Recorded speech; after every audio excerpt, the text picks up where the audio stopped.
Hello दोस्तों, कैसे हैं आप? उम्मीद करते हैं आप सब बहुत अच्छे होंगे। तो चलिए, एक नई सुबह की शुरुआत हो चुकी है। अभी 5 बज रहे हैं और मैं शुरू हो गई हूँ अपने कामों पे। तो सबसे पहले लग रही है जी घर में झाड़ू।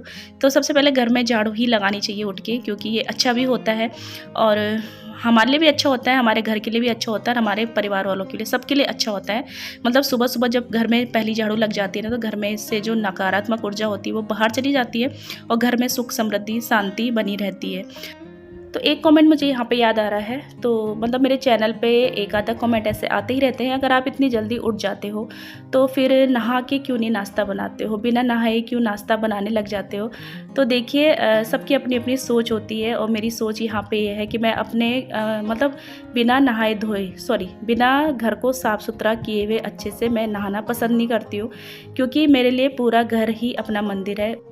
और वैसे मैंने बहुत से लोगों को देखा है कि वो अपने मंदिर में झाड़ू पोछा कर देते हैं, उसके बाद जो है उनकी पूजा कर लेते हैं। तो चलो कोई नहीं, वो उनकी अपनी सोच है, तो इसमें हम उनको गलत भी नहीं कहेंगे। और बस मेरा ये है कि अपना खुद मैं अपना मतलब पूरे घर को साफ़ सुथरा करके तभी जाके नहाना पसंद करती हूँ। और तभी वरना अगर मैं नहा के फिर झाड़ू पोछा करूँ तो फिर मैं दोबारा नहाती हूँ, तो दोबारा मेहनत करने से अच्छा है कि मैं एक ही बार में सब कुछ कर। और ऊपर से फिर दूसरी बात यह है कि अपने घर परिवार की जिम्मेदारियाँ, उनका टाइम भी देखना होता है।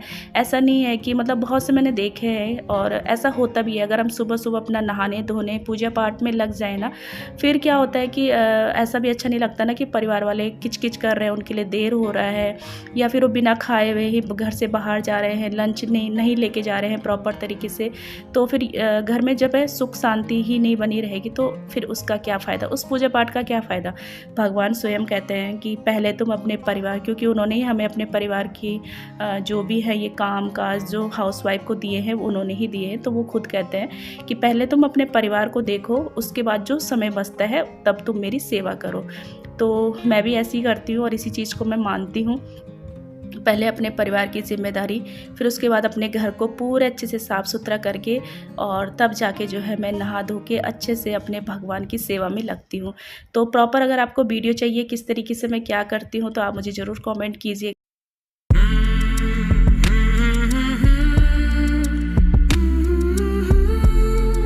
टाइम समय जो है ना चेंज हो गया है, धीरे धीरे अब उजाला देर से होना शुरू होगा। तो अभी बाहर काफ़ी अंधेरा है, यहाँ पे जैसे लाइट वगैरह जल रही है ना सर रोड पे, तो उससे उजाला हो रहा है।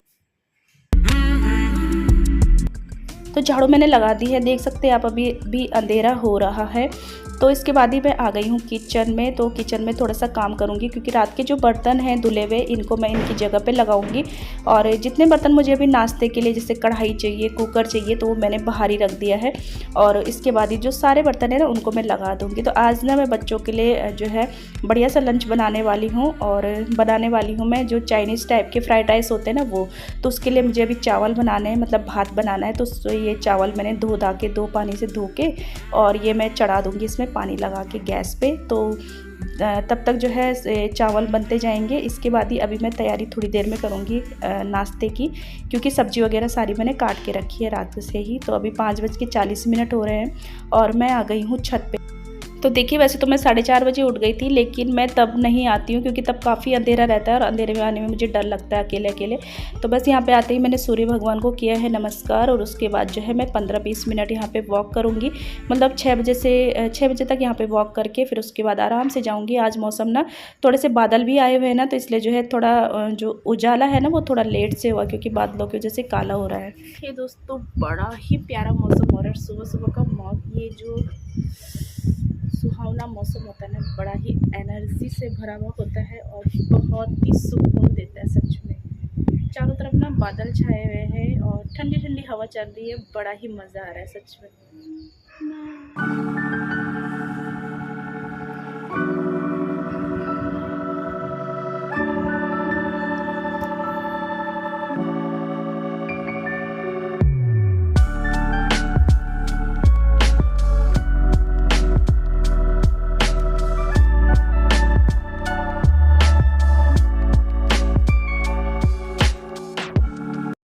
6 बज गए हैं और आ गई हूँ मैं किचन में और यहाँ पे मैं कटिंग चॉपिंग कर रही हूँ। तो दोनों चीज़ों के लिए से एक सब्ज़ी बनाऊँगी, दूसरा बच्चों के लिए फ्राइड राइस बनाऊँगी। उसके लिए जितने भी मुझे कटिंग चॉपिंग चाहिए वो मैंने कर ली है, क्योंकि जब भी खाना बनाओ ना तो उससे पहले मैं सारा कटिंग चॉपिंग जो भी सामान होता है इधर उधर से मैं सब कुछ सामने रख देती हूँ, फिर खाना बनाना ईजी रहता है। तो यहाँ पर मैंने रात को ही तोरी काट के रखी हुई थी, तोरी की सब्ज़ी, तो वो मैंने निकाल ली है। और ये तोरी ना हमारे घर से नहीं कह सकते, अपने प्लॉट से ही आई हुई है, तो काफ़ी अच्छी, मतलब अपने घर की सब्जियाँ तो अच्छी होती हैं। बस यहाँ पे पहले मैं तोरी की सब्ज़ी पे तड़का लगाऊंगी, इसको मैं पकने के लिए छोड़ दूँगी। और तोरी की सब्ज़ी तो वैसे भी 4-5 मिनट लगते हैं इसको गलने में, बड़ी जल्दी बन जाती है। तो बस यहाँ पे मैंने प्याज डाला है, टमाटर डाला है, मसाला मतलब वही जो नॉर्मल सब्ज़ी के लिए तैयार करते हैं। यहाँ पे बेसिक से मसाले डाल दिए हैं, सारे नॉर्मल वाले मसाले। उसके बाद नमक इसमें थोड़ा सा देखभाल के डालना होता है ना, क्योंकि गल के ये थोड़ी सी हो जाती है। बस इस मसाले को थोड़ा सा अच्छा से पकाने के बाद यहाँ पे मैं सब्ज़ी जो है इसमें डाल दूँगी। तो दूसरी तरफ मैंने दूसरी कढ़ाई चढ़ा दी है, नॉन स्टिक की कढ़ाई ली है मैंने, तो इसमें मैं फ्राइड राइस को तड़का लगा दूँगी। तो इधर जो है तोरी मैंने सब्ज़ी मसाले में डाल दी है, उधर जो है दूसरी वाली कढ़ाई में मैंने थोड़ा सा तेल गरम करने के लिए रख दिया है। तो इस तरीके से ना फटाफट से काम हो जाते हैं। तो बस यहाँ पे जब कटिंग चॉपिंग करी रहती है ना, सारी तैयारियाँ सामने रखी रहती है, तो खाना बनाना फिर ईजी रहता है। तो बस यहाँ पर मैंने तेल में थोड़ा सा प्याज डाला है। और ये फ्राइड राइस मतलब इसमें क्या होता है कि प्याज को ज़्यादा भूनना होता नहीं है। फिर इसके बाद मैंने इसमें थोड़ी सी शिमला मिर्च भी डाल दी है। बाकी आपके पास सब्ज़ी जो भी हो ना वो इसमें ऐड कर सकते हैं, कि और ज़्यादा टेस्टी बनता है। फिलहाल मेरे पास जो है प्याज और शिमला मिर्च के अलावा और कोई सब्ज़ी थी नहीं, तो मैंने वही ऐड करी है। बस यहाँ पे चावल मैंने जो बनाए थे वो इसमें ऐड करके, और थोड़ी सी इसमें चिली फ्लेक्स डाली है, नमक डाला है, और साथ में मैं ये सोया सॉस होता है ना, इसको डाल दूँगी। तो बस इससे ही जो है टेस्ट बहुत अच्छा आ जाता है, बिल्कुल ऐसा लगता है जैसे चाउमीन होंगे। तो बस यहाँ पे ये फ्राइड राइस बन के तैयार हो चुके हैं और इसको अभी ठंडा होने देंगे, फिर जाके मैं टिफ़िन लगाऊंगी बच्चों का। तो तब तक मैं यहाँ पे आटा लगा लेती हूँ। सब्जी भी उधर लगभग बन ही चुकी है। तो पहले मैं क्या करती थी कि बहुत सारा आटा जो है रात को गूँथ के रख देती थी, लेकिन अभी मेरी कोशिश रहती है कि मैं रात को कम से कम आटा लगाऊं, जो रात को ही ख़त्म हो जाए, और सुबह मैं एकदम ताज़ा आटा ही लगाती हूँ। और जब भी ताज़ा मतलब आटा लगाए ना, उसमें जो है अपनी उंगलियों के निशान ज़रूर छोड़ें, क्योंकि हम घर की लक्ष्मी होते हैं ना, तो घर की लक्ष्मी के जब उंगलियों के निशान आटे पर होते हैं ना, तो घर में सुख समृद्धि आती है। और ऐसी छोटी छोटी चीज़ें हमें करते रहना चाहिए। यहाँ पर मैंने जो है बच्चों का टिफ़िन भी पैक कर दिया।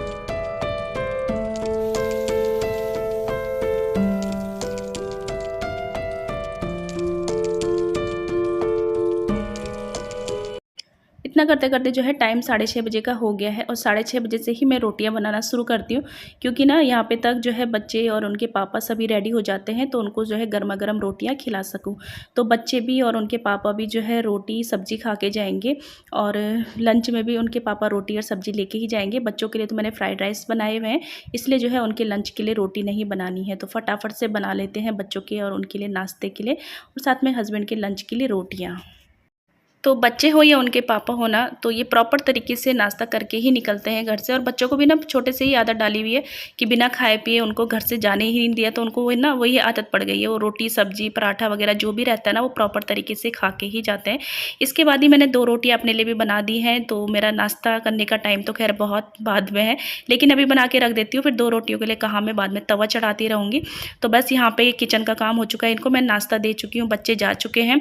और यहाँ पे जितना भी है समेटने का काम और चकला बेलन सब कुछ मैंने धोने के लिए डाल दिया है।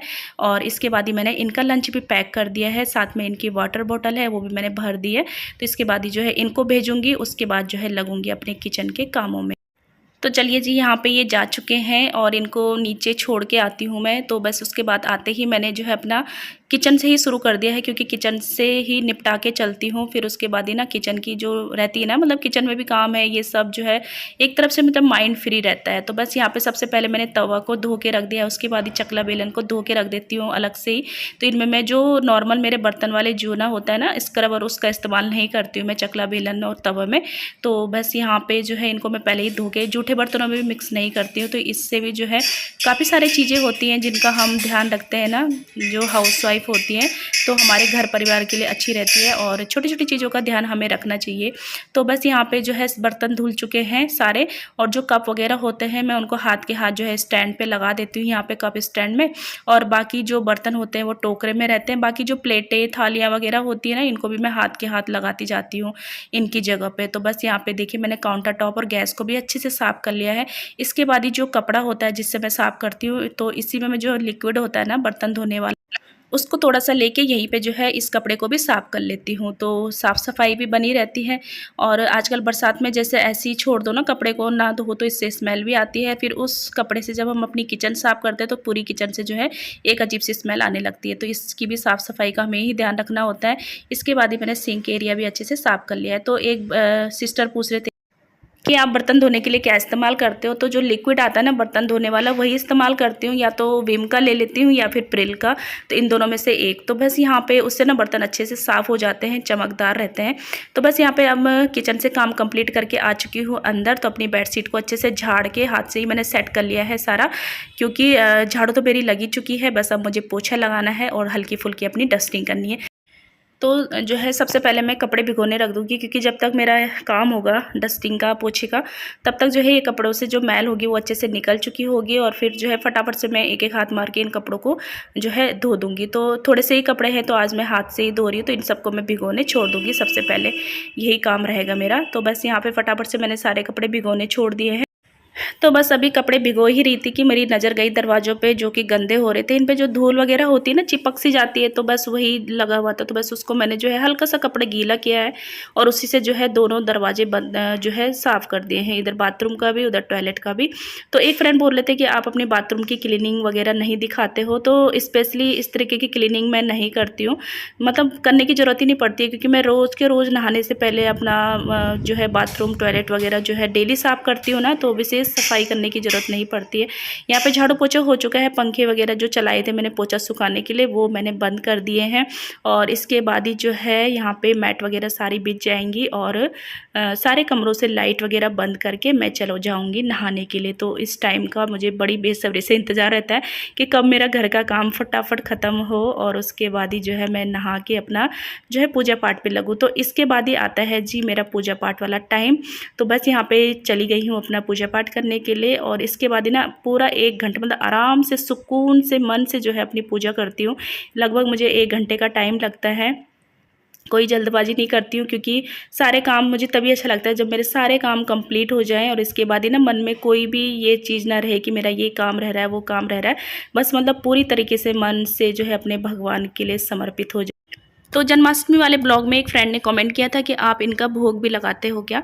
तो जी हाँ, मैं रोज़ डेली जो इतने भी टाइम का इनका भोग लगता है, मैं भोग भी लगाती हूँ, स्नान आदि वगैरह सेवा भी करती हूँ। मतलब जितने वैसे मुझे आता तो कुछ नहीं है, लेकिन जो भी इन्होंने सिखाया है, जितना भी इन्होंने समझ दी है, उस हिसाब से जो है अपनी तरफ से जो है पूरी इनकी सेवा करने की कोशिश करती हूँ। तो चलिए फ्रेंड्स, यहाँ पर मैं नाश्ता भी कर चुकी हूँ और नाश्ता करने के बाद जो 1-2 बर्तन हो गए थे वो भी मैंने धो लिए हैं। इसके बाद ही आती है अपने कपड़ों को धोने की बारी। जो मैंने भिगोए थे ना, तो ज़्यादा टाइम नहीं लगेगा इन पे। बस तो जो कॉलर वगैरह होते हैं और स्लीव्स वगैरह होते हैं, यही थोड़े से गंदे हो रहते हैं ना, तो बस इन्हीं को मैं अच्छे से साफ़ करके यहाँ पे। और अभी ना बारिश हो रही है बाहर, तो छत में डालने का तो कोई सीन ही नहीं है। तो बस मैं सोच रही हूँ कि यहाँ पे इन कपड़ों को धो के बस रिंस और स्पिन करने के लिए मैं मशीन में डाल दूँ, ताकि अच्छे से ये खंगल भी जाए और उसके बाद ही जो है अच्छे से वो निचोड़ के भी दे देगी मुझे। और मुझे बालकनी के साइड डालने हैं, नहीं तो अपने हाथों से करो ना निचोड़ के, तो उधर जो है सारा पानी पानी टपकता रहता है, तो पूरी बालकनी में पानी पानी हो जाता है। तो बस जो है अगर बारिश नहीं होती तो मैं हाथों से ही अपने खंगाल के और निचोड़ के इनको छत पे डाल के आती, क्योंकि मशीन से भी जब कपड़े धुलते हैं ना, तब भी मैं बालकनी की साइड नहीं डालती हूँ, क्योंकि जो है धूप दिखाना ज़रूरी होता है कपड़ों पे। लेकिन अभी तो मजबूरी है, बारिश हो रही है झमाझम।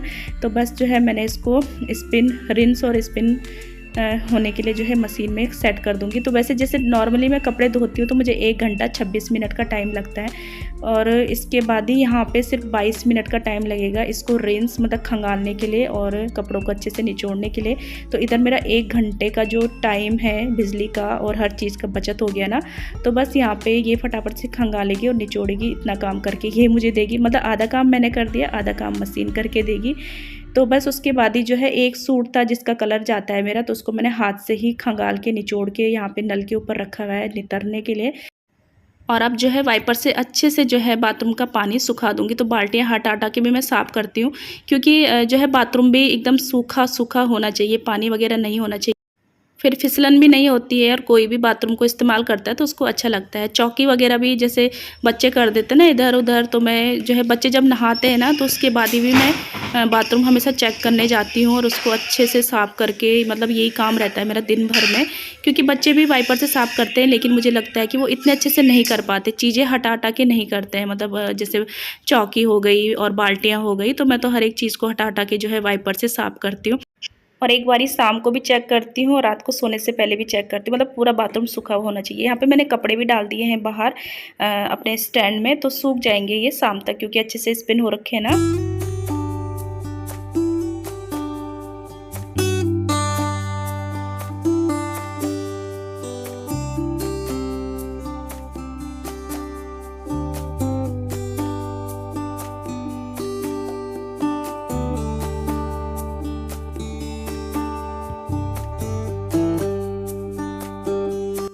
एक हाउसवाइफ की जिम्मेदारियां और उसके घर की शांति सुख समृद्धि ही उसके लिए सब कुछ होती है, और अपना रूटीन भी वो कुछ इस तरीके से बना लेती है जिससे उसके घर में शांति बनी रहे।